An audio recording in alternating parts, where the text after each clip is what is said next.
Here is this is the Colbert Show's been on forever. This is probably considered by most TV experts to be the finest and most seminal moment in the history of the program. Number 5, please. We weren't talking about a week ago. Wisconsin and Michigan. He's ahead in both. If he wins them both, he's president. If he wins one, he needs something else.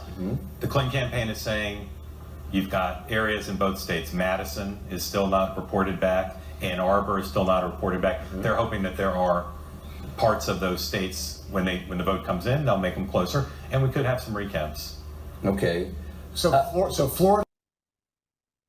That was election night 2016, and later on, I said if Trump wins, it's going to be more cataclysmic than 9/11, and I took all sorts of heat for that because people like to distort what I said. But I showed that partly for comedy, but also because that night Colbert was really upset, and I had not thought of him as much of a partisan as I did before that night.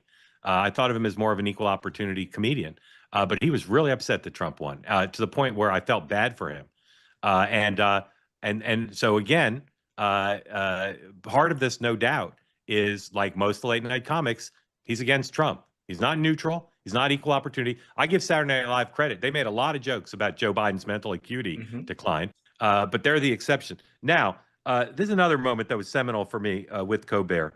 This was in 2017.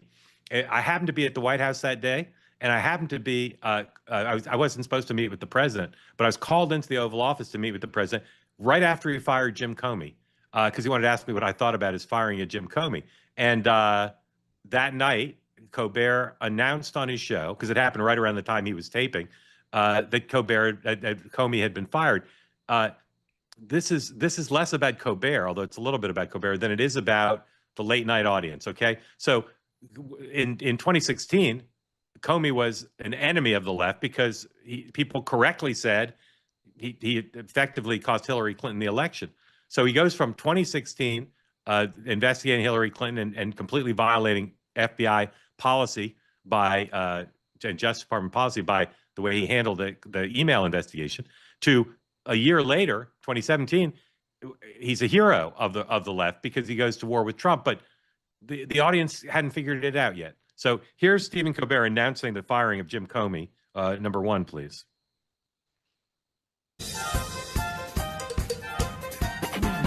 Huge story that broke just minutes ago, like less than 10 minutes ago. FBI Director James Comey has just been fired by Donald Trump. Wow. Huge Donald Trump fans here tonight. That shows no gratitude at all. Okay.